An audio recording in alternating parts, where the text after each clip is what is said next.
étudier la parole ensemble. Amen. On va faire comme les devoirs de vacances. Vous savez, les élèves, avant la rentrée, qu'est-ce qu'ils font? Ils révisent avant que les cours commencent, non? Eh bien, on va faire ça un petit peu. Et on va demander au Seigneur qui nous parle aujourd'hui. Alléluia. Comme on est un petit peu moins, prenez votre Bible, on va prendre la Bible dans le livre de Chroniques. Premier livre de Chroniques, chapitre 17,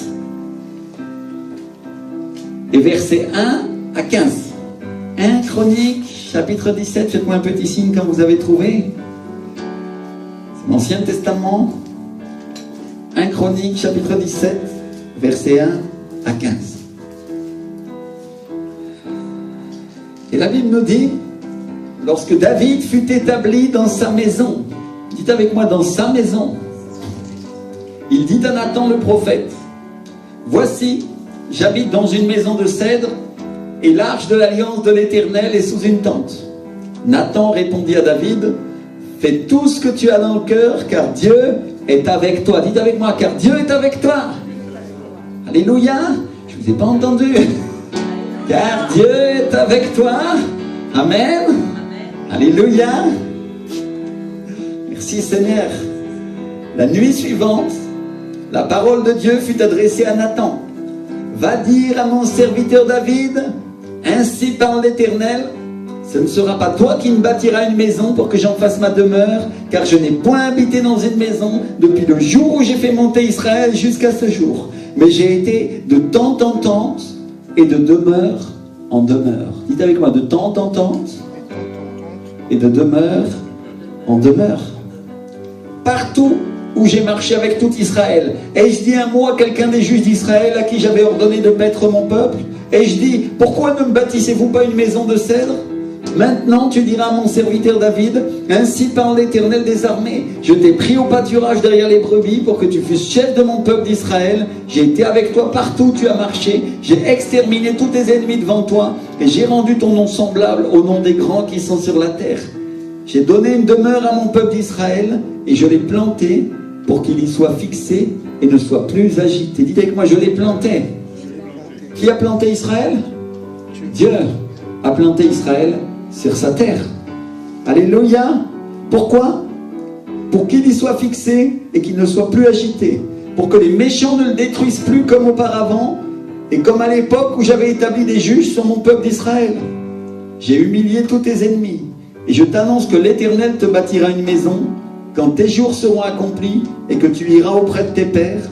J'élèverai ta postérité après toi, l'un de tes fils, et j'affermirai son règne. Ce sera lui qui me bâtira une maison, et j'affermirai pour toujours son trône. Je serai pour lui un père, et il sera pour moi un fils, et je ne lui retirerai point ma grâce, comme je l'ai retirée à celui qui t'a précédé. Je l'établirai pour toujours dans ma maison, et dans mon royaume, et son trône sera pour toujours affermi. Nathan rapporta à David toutes ces paroles, et toute cette vision. Dites avec moi, toutes ces paroles, et toute cette vision. Alléluia. Donc il y a plusieurs choses que je voudrais vous montrer dans ce passage. La première chose, c'est que Dieu ne parle pas à David en premier, mais c'est le prophète Nathan qui rapporte à David les paroles de Dieu. Dites avec moi, le prophète. Et la deuxième chose, c'est que Dieu appelle David son serviteur. Dites avec moi, son serviteur. Et il le fait à 2 reprises. Donc à qui sont adressées les paroles du prophète? Aux serviteurs. Dites avec moi, aux serviteurs. Les paroles du prophète sont adressées aux serviteurs de Dieu. Alléluia. Et on a vu que pour être appelé serviteur, il faut être quelqu'un qui fasse la volonté de Dieu. Il faut être disposé à l'écouter, disposé à le servir. Alors combien sont disposés à servir Dieu ici? Combien sont disposés à écouter la parole du Seigneur? Disposé à servir, ça veut dire que je suis disposé à faire tout ce que lui, il dit. Tout ce que le Seigneur dit. Et donc, le Seigneur s'adresse à David, non pas directement, mais au travers du prophète. Et il lui dit, va dire à mon serviteur, David, que ce n'est pas lui qui me bâtira une maison. Dites avec moi, mon serviteur. Et il dit quelque chose d'important. Il lui dit, je n'ai point habité dans une maison depuis le jour où j'ai fait monter Israël jusqu'à ce jour, mais j'ai été de tente en tente et de demeure en demeure, partout où j'ai marché avec tout Israël. Et vous savez, mes frères et sœurs, j'ai lu ce verset des dizaines de fois depuis que je me suis converti. J'avais compris, comme beaucoup d'entre vous ont eu la révélation, et c'est écrit au verset 12, que Dieu ne souhaitait pas que ce soit David qui fasse son temple, mais que ce soit son fils Salomon. Combien savent ça? Alléluia. Et quand j'ai lu à nouveau le verset cette semaine, le Seigneur il a attiré mon attention sur un point particulier. Et regardez bien ce que le Seigneur dit. Je n'ai point habité dans une maison depuis le jour où j'ai fait monter Israël jusqu'à ce jour, mais j'ai été de tente en tente et de demeure en demeure.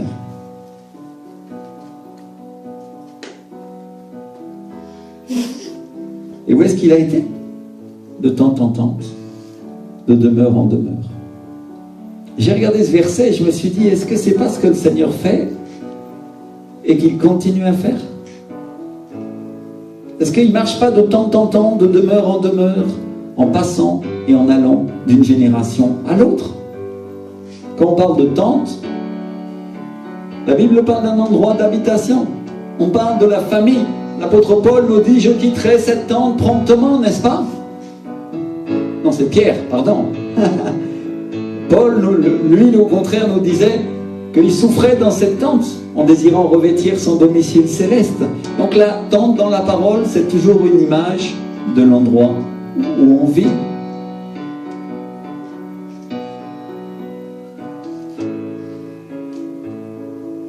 Et si je me rappelle de ce que le Seigneur a dit à ses disciples, il a dit, allez où on vous recevra. Dites avec moi, où on vous recevra. Ça c'est Luc 10, chapitre 10, verset 8. Et il dit la chose suivante, quelques versets avant, verset 6, il dit, dans quelque maison que vous entriez, dites d'abord que la paix soit sur cette maison. Et s'il se trouve là un enfant de paix, votre paix reposera sur lui. Alléluia. Demeurez dans cette maison-là. Alors où est-ce que le Seigneur a demandé aux disciples de demeurer? Dans la maison où on le reçoit. Amen. Dans une maison où on veut de lui. Pas dans la maison où on ne le reçoit pas. Pas dans la maison où on ne veut pas de lui. Donc pose-toi la question un instant. Là où on reçoit sa parole, là où on obéit à Dieu, est-ce qu'on reçoit le Seigneur? Ou alors quand on est rebelle et qu'on veut faire que ce qu'on a envie, on est une maison qui reçoit le Seigneur? Réfléchis un instant. Et regardez où est-ce que le Seigneur a dit qu'il allait habiter quand il était sur terre. Dans la maison de ses amis. Et il a choisi Capharnaüm, il a appelé sa ville, la ville du Seigneur. On a vu ça il y a quelque temps.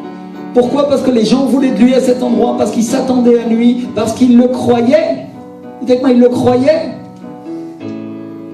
Et le soir, il dormait dans la maison de Pierre qui lui prêtait son lit. Et beaucoup de réunions se faisaient dans la maison, et elle était pleine à craquer. Il y avait des gens dehors, il y avait des gens dedans. Et ça ne s'arrêtait pas tant que Jésus faisait des miracles, tant qu'il ministrait, les gens étaient là. Dites avec moi, les gens. Et les gens venaient. Et quand Jésus est allé à Jérusalem, il ne dormait pas à Jérusalem. Il faisait un détour pour dormir dans la maison de ses amis, dans une ville appelée Béthanie, à quelques kilomètres de là. Et il dormait dans la maison de Marthe, de Marie et de Lazare. Et le jour où Lazare est mort, Jésus a dit, Lazare, mon ami, est mort. Il l'a appelé mon ami. Donc où est-ce que Jésus dort? Où est-ce qu'il se repose? Dans la maison de ses amis. Dans la maison de ceux qui croient en lui et de ceux qui le reçoivent. Et comme Lazare était mort, qu'est-ce que Jésus a fait? Il l'a ressuscité. Dites-moi, ressuscité. Ressuscité. Comme un geste pour dire que voilà ce que je fais avec mes amis. Non seulement je vis avec eux et je vis en eux, mais encore au dernier jour, quand ils seront morts, ils ressusciteront. Alléluia. Et voilà Lazare, comme un aperçu de ce que je ferai plus tard. Voilà ce que le Seigneur leur a dit, n'est-ce pas? Voilà Lazare. Lazare sort. Et Lazare est sorti du tombeau. Donc Jésus, c'est pas quelqu'un qui fait que parler, c'est quelqu'un qui agit. Dites avec moi, qui agit. Et tout au long de sa vie sur terre, il n'a pas arrêté de montrer qui il était et la manière dont il agissait, qui est la manière du Père. Dites avec moi, la manière du Père. Je dis la manière du Père parce que Jésus il a dit, je ne fais rien d'autre que ce que j'ai vu faire au Père. C'est Jean 5, 19. Et ce que j'ai vu faire au Père, je le fais pareillement.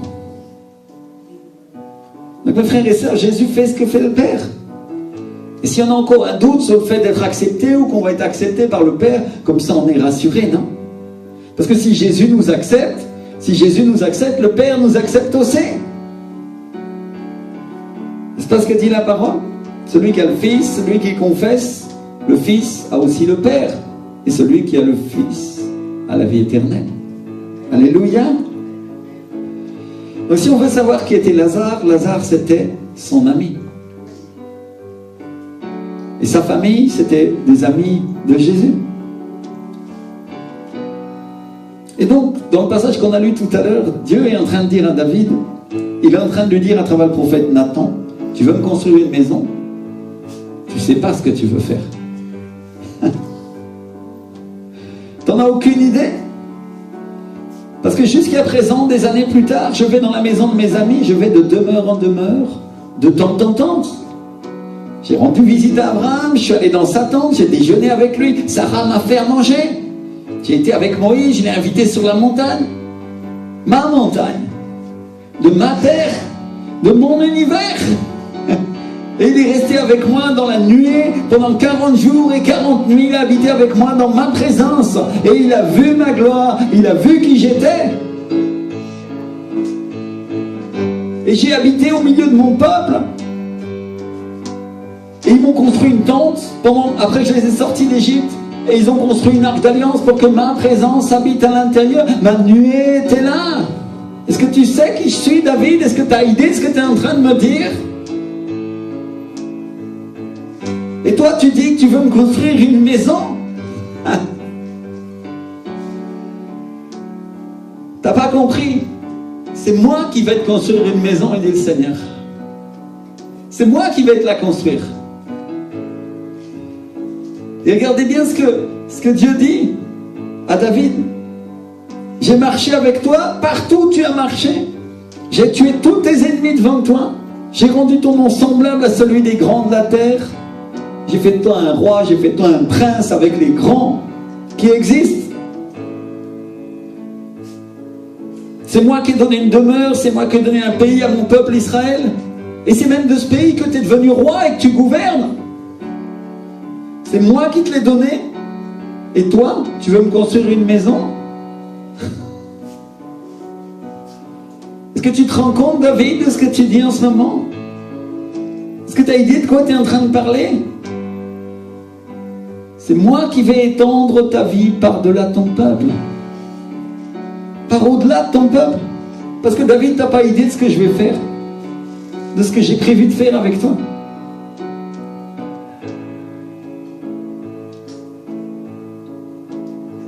Et quand tu auras fini ta vie, et que tu iras te reposer auprès de tes pères, j'élèverai ta postérité après toi. Dis avec moi ta postérité. Un de tes fils. Dites-le avec moi. Un de tes fils. On va le dire ensemble, il faut que ça reste là. J'élèverai ta postérité, ta descendance. Un de tes fils. Alléluia. Et j'affermirai son règne. Et ce sera lui qui me bâtira une maison. Et j'affermirai pour toujours son trône. Versets 11 et 12. De 1 Chronique 17. Et quand on lit ce verset, bien sûr, on se dit, ah, il parle de Salomon. Et en fait, oui, il parle de Salomon. Mais il parle aussi de Jésus. Et Dieu continue, il dit, je serai pour lui un père et il sera pour moi un fils. Et en fait, Dieu est en train de parler de deux choses. Il parle de Salomon et de la manière dont il va construire une maison à Dieu, une maison physique, et il s'agit du temple. Et il parle de Jésus, parce que regardez ce qu'il dit après. Son trône sera un trône éternel. Un trône pour toujours, il régnera pour toujours. Est-ce qu'un être humain, mon frère, ma soeur, peut régner pour toujours? Il sera mon fils, et son trône sera éternel. Et qui est le Fils de Dieu, et dont le trône est éternel? C'est Jésus, n'est-ce pas? Alléluia. Donc on a vu ensemble déjà dans la parole que tous les chapitres, ou presque tous les chapitres de la Bible parlent de Jésus et qu'il le révèle sous un angle différent, sous un aspect différent de sa personne. On a Moïse, le libérateur, celui qui fait sortir son peuple d'Égypte, une image de Jésus qui nous fait sortir du monde, qui nous libère. Alléluia, combien disent amen à ça? Alléluia. On a Gédéon, le vaillant héros, le Gibor, une image de Jésus qui lui aussi est le Gibor, le Dieu puissant, un vaillant guerrier, un Dieu éprouvé, un guerrier éprouvé. Mais il est aussi le plus petit qui vient de la plus petite tribu. On dit avec moi, tout ça c'est prophétique. Tout ça c'est prophétique. Si vous voulez savoir, c'était écrit que Jésus allait venir de la plus petite tribu, de la tribu de Juda. Vous savez ce qu'il dit, Gédéon? On a vu ça dimanche dernier, je crois. Ô Seigneur, ma famille est la plus petite en Israël. Donc chaque détail dans la Bible est important. On pourrait parler de Salomon, un homme de paix qui amène la paix sur tout le pays. Un homme de sagesse, rempli de la sagesse de Dieu, rempli du Saint-Esprit. Qui est l'esprit de sagesse? Le Saint-Esprit.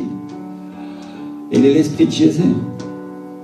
Encore une image de Jésus, de la nature de Jésus, sans Salomon. Alors regardez un petit peu ce que Dieu dit à David. Il lui dit, je ne te retirerai pas la grâce. Je lui retirerai pas la grâce. En clair, il est en train de dire, je ne lui retirerai pas l'onction comme je l'ai retiré à ton prédécesseur, Saoul. Il va régner pour toujours. Dites avec moi, toujours. Parce que jusqu'à ce moment-là, Dieu il avait fait succéder des sacrificateurs, il avait fait succéder les juges, et il avait fait succéder les rois. Et vous voyez, il y avait tout un processus de changement, de transformation dans lequel Dieu était en train d'amener le temps dans lequel nous vivons aujourd'hui, et le temps qui viendra plus tard. Mais là, on est en train de parler de quelque chose de nouveau. On est en train de parler d'un roi qui régnera pour toujours, Jésus. Et donc Dieu est en train d'annoncer, il est en train de dire à David tout ce qu'il va faire des centaines d'années plus tard, des générations et des générations après lui. Il est en train de lui dire, David, tu sais pas, mais tu es le premier d'une grande lignée de rois. Tu es le premier d'une grande lignée de rois et de gens qui gouverneront avec leur cœur et qui auront l'onction. Et des centaines d'années plus tard, on trouve un aveugle, Bartimée, qui est assis au bord du chemin, qui entend Jésus passer, qui se lève et qui crie « Jésus, fils de David, aie pitié de moi !» Et les disciples n'arrivent pas à le faire taire. C'est Luc 18, 38 et Marc 10, 48. Fils de David. Et pourtant, tactiquement, Jésus n'est pas son fils. Il est même son arrière petit-fils, arrière 28 fois. Arrière à 28 générations. Et il s'est écoulé pratiquement 1000 ans entre Jésus et David. Si les historiens calculent bien. Et au chapitre suivant, on trouve Jésus qui entre à Jérusalem, assis sur un âne, le petit d'une ânesse. Et il accomplit les Écritures, ce qui est écrit dans le livre du prophète Zacharie. Sois transporté d'allégresse, fille de Sion, pousse des cris de joie, fille de Jérusalem. Voici ton roi vient à toi. Il est juste et victorieux, il est humble et monté sur un âne, le petit d'une ânesse. Zacharie 9, 9. Alléluia. C'est écrit qu'il arriverait sur un âne, le petit d'une ânesse, un ânon. Et Jésus entre à Jérusalem sur un ânon, exactement, comme c'est annoncé. Donc au chapitre précédent, Bartimée, le fils de Timée, était en train de dire « Jésus, fils de David, aie miséricorde de moi. » Et on a toujours vu ça sous le principe et sous l'œil du fait que oui, il voulait réclamer quelque chose à Dieu et qu'il l'a obtenu. Et cet enseignement est parfaitement juste, mon frère, ma soeur. Alléluia! Il passe par-dessus les traditions, il passe par-dessus un certain nombre de choses et il obtient de Dieu quelque chose. Mais est-ce que tu as pensé un seul instant qu'à cet instant-là, Bartimée, le fils de Timée, devient un prophète malgré lui-même? Il est en train de dire à la foule entière qui est là et qui se présente: voilà le Messie, le Sauveur, le fils de David, il est là, c'est lui. Alléluia. Pour que tout le monde l'entende. Pour que tout le monde l'entende. Voilà celui dont le règne est éternel. Celui que vous attendez, c'est lui. Le Messie. Pour que nous sachions que nous n'avons pas besoin de voir. Parce que vous avez vu qui est-ce que Bartimée? Qui est Bartimée? Un aveugle, une personne qui ne voit rien. Et Jésus choisit un aveugle. Dieu le Père choisit un aveugle pour que nous sachions que nous n'avons pas besoin de voir, mais nous avons simplement besoin d'entendre et de comprendre qu'il est le Fils de Dieu. Amen. Et si vous voulez un autre verset qui appuie ça, c'est simple. Hein? La foi vient de ce qu'on entend et ce qu'on entend. Alléluia. Merci Seigneur. Gloire à Dieu.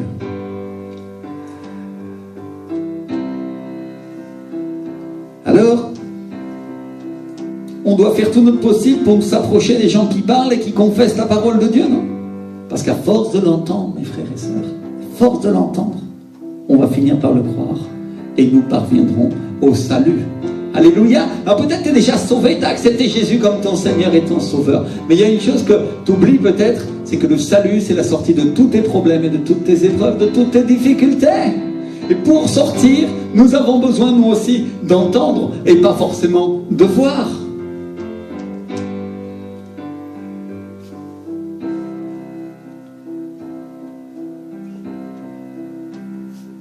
Alors, est-ce que Bartimée s'approche d'abord de Jésus? Non. D'abord, il y a les gens. Dites avec moi les gens.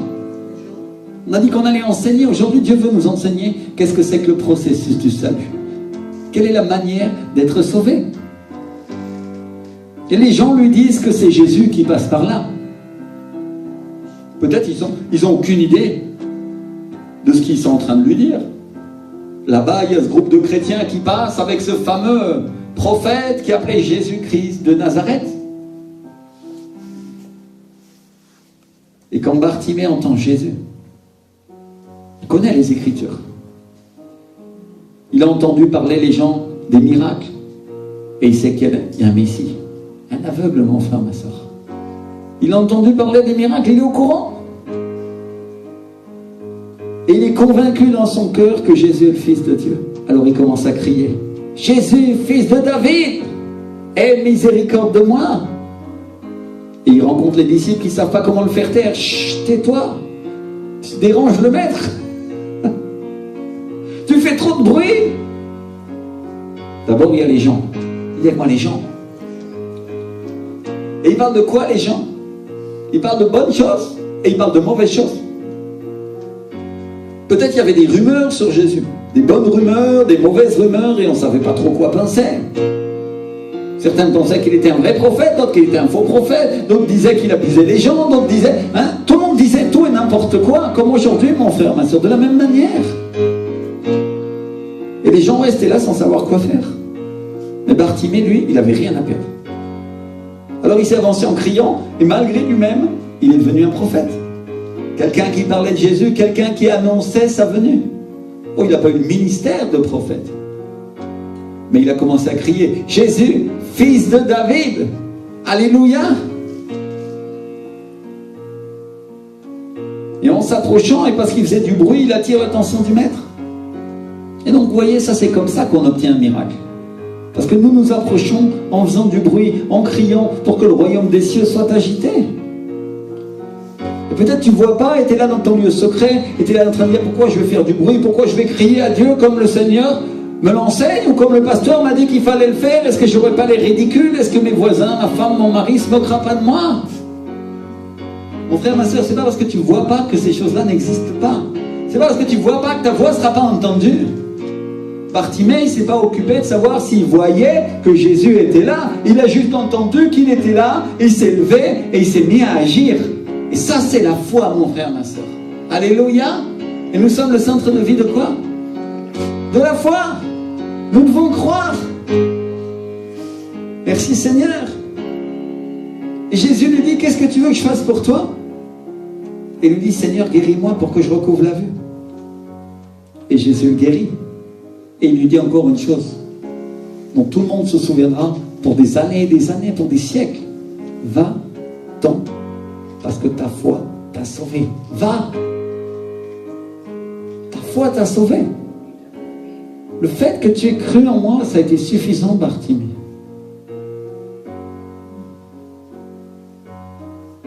Et non seulement Bartimée est sauvé, mais il commence à suivre Jésus. Il est guéri, est sauvé, et il commence à suivre Jésus. Et lui aussi, il devient un disciple. Donc les Écritures sont simples. D'abord, on est sur le chemin en train d'attendre je ne sais quoi. Et Bartimée était là parce qu'il était aveugle. Il ne pouvait pas travailler, alors il faisait la manche. Ça, c'était son travail. S'il vous plaît, un peu d'argent. Et il attendait qu'on lui donne de l'argent. Il attendait un changement. Et il attendait, il ne savait pas quoi, mais il attendait que Dieu le délivre. Et là, il se produit une opportunité, et il entend parler de Jésus. Alors il se lève, il le croit, il croit en lui, et il commence à le poursuivre, et à le poursuivre en criant, et il passe les obstacles qui le séparent de Jésus. Il passe l'incrédulité, il passe les gens, dites avec moi les gens, il passe l'éducation, il passe les bonnes manières, il passe ce qui se fait et ce qui ne se fait pas, dans l'église et en dehors de l'église, dans la synagogue et en dehors de la synagogue. Et au fur et à mesure qu'il marche, il devient qualifié. Dites avec moi qualifié. Qualifié pour servir Jésus. Alléluia. Et donc Jésus le guérit, il reçoit sa guérison et il commence à le suivre. C'est simple les Écritures. Et Jésus dans les Écritures, au travers de Bartimée, il nous montre ce qu'il faut faire. D'abord, on doit reconnaître Jésus même si on ne le voit pas. Et ensuite, il faut quoi? Il faut le suivre. Dites-moi le suivre. Il faut faire ce qu'il dit. Parce que c'est pas le tout de donner sa vie à Jésus. Après, il faut aller à l'église. Après, il faut écouter sa voix. Il faut apprendre à le connaître. Dites-moi apprendre à connaître Dieu. Apprendre à connaître Jésus. Si on veut reconnaître, si on veut comprendre la continuité avec tout ce qui vient de se passer, il suffit de lire la suite. Au chapitre 13, on trouve Jésus qui se rend dans le temple. Ce temple qui a été reconstruit, la copie même de ce temple que David veut construire à Dieu. Et Jésus se rend à ce temple. Et il va voir les scribes, il va voir les anciens. Et la Bible dit qu'il commence à leur expliquer qui il est, pourquoi il agit de cette manière-là. C'est-à-dire qu'il commence à parler avec eux et à répondre à leurs questions. Et il se met à enseigner dans le temple. Et à un moment, il leur fait remarquer une chose qu'on vient de voir. Il leur dit, comment les scribes disent-ils que le Christ est fils de David? Si David lui-même, animé par le Saint-Esprit, a dit, le Seigneur a dit à mon Seigneur, assieds-toi à ma droite, jusqu'à ce que je fasse de tes ennemis ton marchepied. Si David lui-même l'appelle Seigneur, comment donc est-il sans fils? Vous trouvez ça en Marc 12, chapitre 12, versets 35 et 37. Donc Jésus, ce jour-là, met le doigt sur un passage des Écritures. Si David l'appelle Seigneur, comment donc est-il sans fils? Tout ça pour dire, tout ça pour nous dire, tout ça pour dire aux gens qui se trouvent dans le temple, vous voyez ce passage des Écritures, vous enseignez ce passage que vous avez lu. Il ne parle pas seulement de Salomon, il parle de moi. Il parle de moi, dit le Seigneur. Il parle de son fils, mais il l'appelle aussi Seigneur. Qu'est-ce qu'il est en train de leur dire? Vous voyez qu'à l'intérieur de la prophétie était cachée une autre prophétie. Une prophétie que vous n'aviez pas vue. Une prophétie qui était encore scellée aux yeux de certains, mais qui devient claire pour vous aujourd'hui. Et Salomon, c'était l'ombre des choses à venir, une image de ce qui allait arriver. Donc ce que je voudrais vous dire, mes frères et sœurs, aujourd'hui, et ce sur quoi je voudrais revenir, c'est que Dieu fonctionne, travaille au travers des prophéties, et il travaille au travers des signes. Et il annonce, il parle à l'avance de ce qui va se passer dans les Écritures, des centaines, des milliers d'années avant que ça arrive, avant que ça se passe, pour que tout le monde sache que c'est lui et que ça vient de lui. Et ça, c'est sa signature, mes frères et sœurs. Dis avec moi la signature de Dieu. Alléluia. Combien savent qu'une signature, c'est parfois très difficile à imiter, non? Eh bien, la signature de Dieu, mon frère, ma sœur, c'est absolument impossible à imiter. Parce qu'il est le maître des temps, il est le maître de l'univers, des moments, des circonstances. Et ce qu'il dit, ce qu'il a proclamé, ce qu'il a prophétisé des années, des centaines et des milliers d'années, des siècles à l'avance, s'accomplit. Et s'accomplit exactement comme il l'a décidé. Alléluia. Alors mon frère, ma soeur, tout ça pour dire aujourd'hui, est-ce que tu ne crois pas que la prophétie que Dieu t'a donnée et ce que Dieu a parlé pour toi s'accomplira sur ta vie? Si Dieu le fait pour la venue de Jésus, il le fera tout autant avec toi. Il le fera tout autant avec cette église. Il le fera tout autant avec chacun d'entre nous. Peu importe la circonstance et la difficulté qui peut s'élever. Alléluia.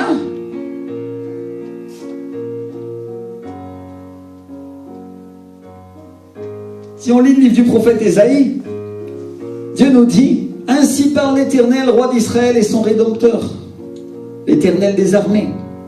Je suis le premier et je suis le dernier, et hors moi, c'est-à-dire en dehors de moi, il n'y a point de Dieu. » Dites avec moi, en dehors de lui, il n'y a point de Dieu.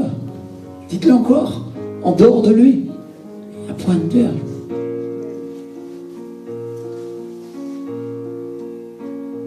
Et Dieu se tourne vers moi, il se tourne vers vous, et il vous dit aujourd'hui, qui comme moi fait des prédictions, qui le déclare et qui le prouve.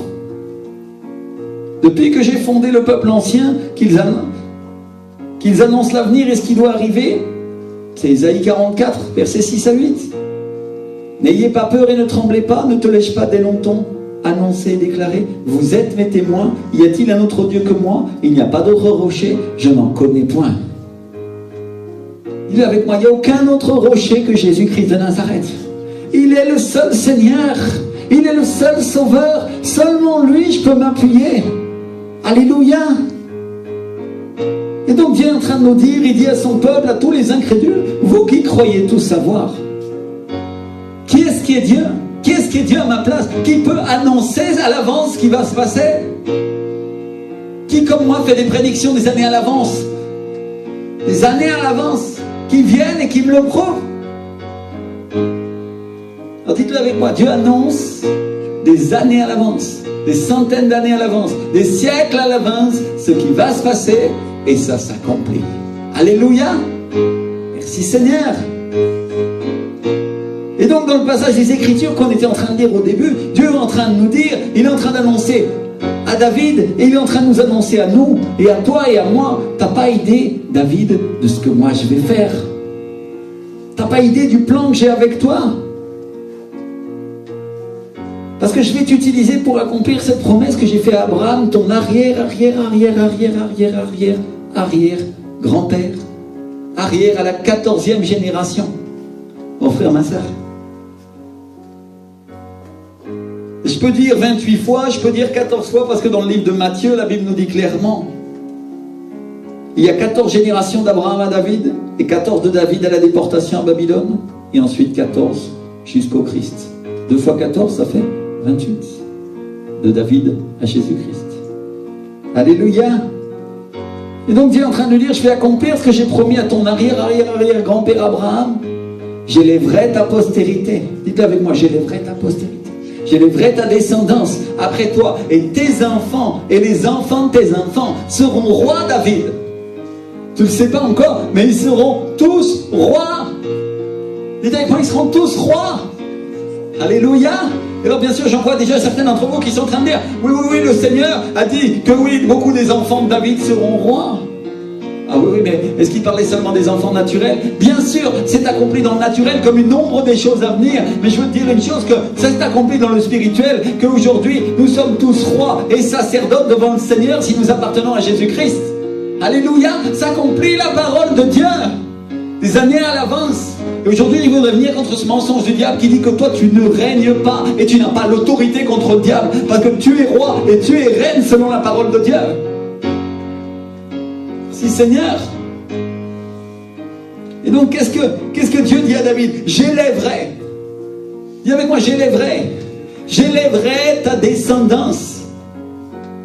Oh, c'est une prédication pour ceux qui sont spirituels aujourd'hui, pour ceux qui connaissent bien la parole, parce que ça, on va dans beaucoup d'endroits. Mais quand on va au mot j'élèverai, si tu regardes dans l'hébreu, c'est le mot kum qui est utilisé. Et c'est un mot qui veut dire se lever, lever avec un mouvement vertical, se lever de son lit, fortifier, relever et engager le combat. Alléluia, kum, se relever, engager le combat. Et donc, qu'est-ce que Dieu est en train de lui dire? Qu'est-ce qu'il dit à David? Qu'est-ce qu'il est en train de nous parler aujourd'hui? À travers cette parole de Dieu qu'on est en train de partager. J'élèverai, dis avec moi, j'élèverai ta descendance, cum. J'élèverai tes générations. Après toi, j'élèverai tes enfants. J'élèverai tes petits-enfants. J'élèverai tes arrière-petits-enfants, David. Il y a la milliardième génération s'il y en a. Et je les ferai se lever. Et je les fortifierai. Et ils engageront le combat. Alléluia. Dis avec moi, ils engageront le combat. Pourquoi? Parce qu'ils seront rois. Ils régneront. Je les ferai se lever de leur lit.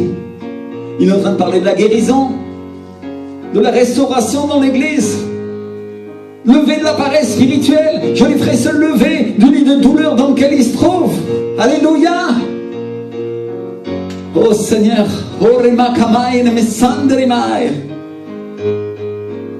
et Dieu dit, je vais commencer avec ton fils Salomon comme une annonce prophétique de ce qui va venir, un signe de ce que je vais faire ensuite. Et après ça, je le ferai à beaucoup après lui. Et mes frères et sœurs, pendant que Dieu a donné à Salomon la paix, il a amené la paix. Quand Salomon était roi sur le pays, tout le pays était en paix. Merci Seigneur. Dis avec moi, Salomon c'est l'ombre. Est-ce que tu ne penses pas, mon frère, ma soeur, que Dieu peut t'amener la paix sur ton royaume aujourd'hui, si Dieu a amené la paix sur tout un pays, alors que Salomon, c'était que l'ombre et que Jésus n'était pas encore venu? Si toi, tu es roi et reine et fils de Dieu, et que tu es, toi aussi, dans la descendance de Jésus, au point de vue spirituel. Alléluia! Est-ce que tu es un fils de Dieu? Est-ce que tu es une fille de Dieu? Parce que tu fais partie de cette semence d'Abraham. Et tu es roi et reine sur ce pays. Peut-être c'est le président Macron qui dirige aujourd'hui. Mais je veux te dire une chose. C'est toi qui diriges spirituellement ce pays. Et tu as l'autorité même sur le président Macron. Alléluia. La Bible dit qu'on a l'autorité pour marcher sur les serpents et les scorpions. La Bible dit que nous connaîtrons la vérité et la vérité nous rendra libres. Si nous connaissons la vérité et nous savons qui nous sommes spirituellement, alors il n'y a aucun royaume, aucune ténèbre qui nous résistera, parce que la parole de Dieu nous libérera. C'est simple, mon frère, ma soeur. Et donc, qu'est-ce que Dieu est en train de dire avec Salomon? Il a amené la paix, la prospérité, la richesse sur tout le pays. C'est avec moi la paix et la prospérité. Une annonce de ce que Dieu va faire dans les derniers temps.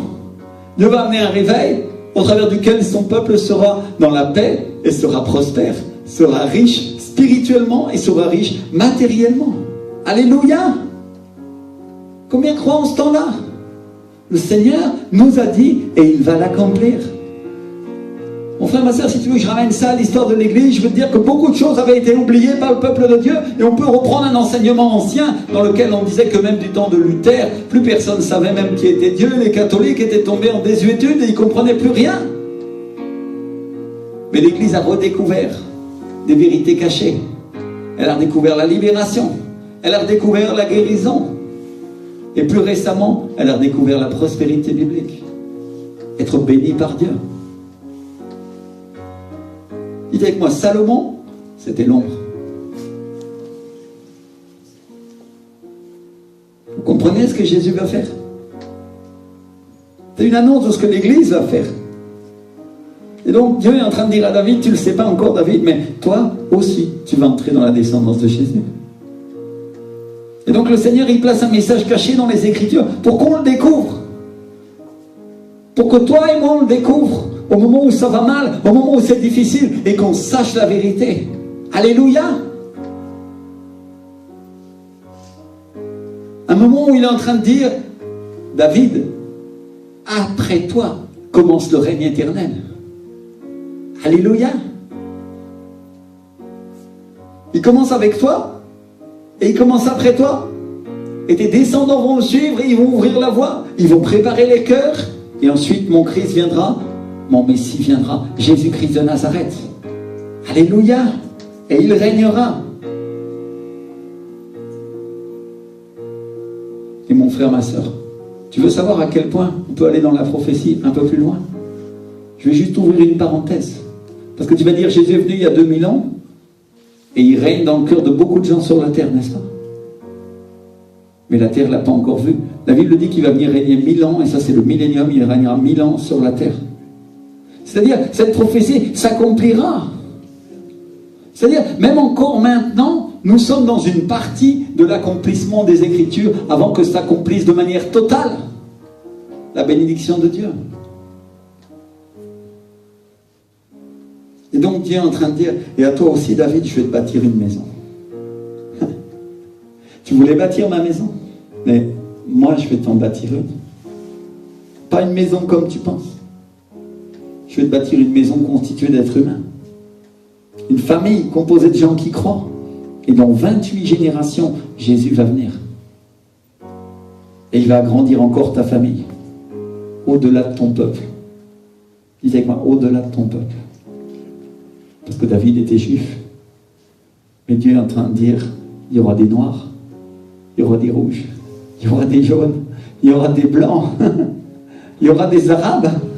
Et ils connaîtront mon nom. Et ce sera ta famille, David. Et ils seront rois et reines parce qu'ils sont en Jésus. Alléluia. Il y aura des Esquimaux même qui auront le droit de me connaître. Et ils parleront ma langue. Ils parleront la langue du ciel. Ça, si tu savais, David. Si seulement tu savais. Donc, vous voyez la pensée de Dieu, mes frères et sœurs. Le Seigneur ne pense pas comme nous. Il pense infiniment plus grand, infiniment au-delà des pensées de l'homme. Il pense pour des temps à venir, il pense pour sa gloire, il pense à sa gloire, à la manière dont son esprit voyagera de temps en temps et de demeure en demeure. Pour s'établir dans celles qui veulent de lui. Donc David, si tu savais que tes petits combats sur la terre, ils sont bien éloignés de ma pensée et de mes plans. Est-ce que tu trouves difficile, David? Moi, je le trouve facile, il dit le Seigneur. Et j'oubliais, David. Oui, tu vas quand même bâtir une maison pour moi. Tu vas me bâtir un temple, mais ce sera ton fils Salomon qui le bâtira. Et donc j'essaye de dire, mes frères et sœurs, je voudrais faire encore une parenthèse pour vous dire que Dieu n'oublie pas les désirs de ses enfants, il tient en compte chaque détail. Et il est en train de dire à David, tu vas quand même me bâtir une maison. Et ce sera encore une autre étape. Une étape vers en haut. Il dit quoi? Une étape vers en haut. Parce que nous sommes tous lancés et propulsés dans un mouvement vertical. De la terre vers le ciel. Du bas vers le haut. Alléluia. Merci Seigneur. Jésus étant descendu dans les profondeurs de la terre et de l'enfer pour nous amener vers le ciel. Avec lui.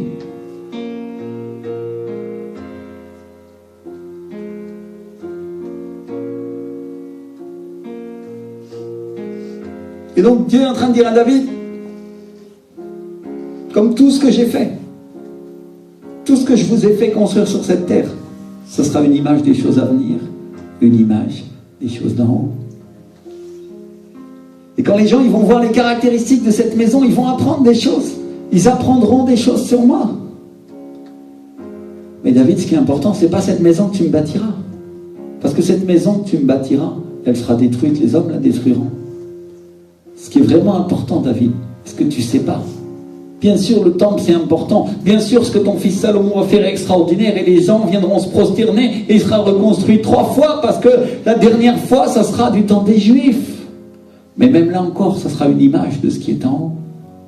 Mais David, ce que tu dois vraiment comprendre, c'est que ce qui est vraiment important, c'est ce que moi, je construis pour toi. C'est ta maison. Mon royaume, David, c'est ta maison, dit le Seigneur. La maison de David, dites avec moi la maison de David. Mon frère, ma soeur, je ne sais pas si tu comprends cette révélation. Je ne sais pas si tu comprends à quel point c'est important. Loin de moi l'idée de vouloir décrédibiliser le temple ou dire qu'il n'a pas d'importance. Mais ce qui a vraiment de l'importance, ce qui en a encore plus, et au-delà de ça, c'est le temple que Dieu fait en nous. C'est le temple de la maison de David. Alléluia! C'est sa suite, c'est sa descendance. C'est les rois et les reines que Dieu a créés à travers Jésus-Christ. Eux, ils sont plus importants encore.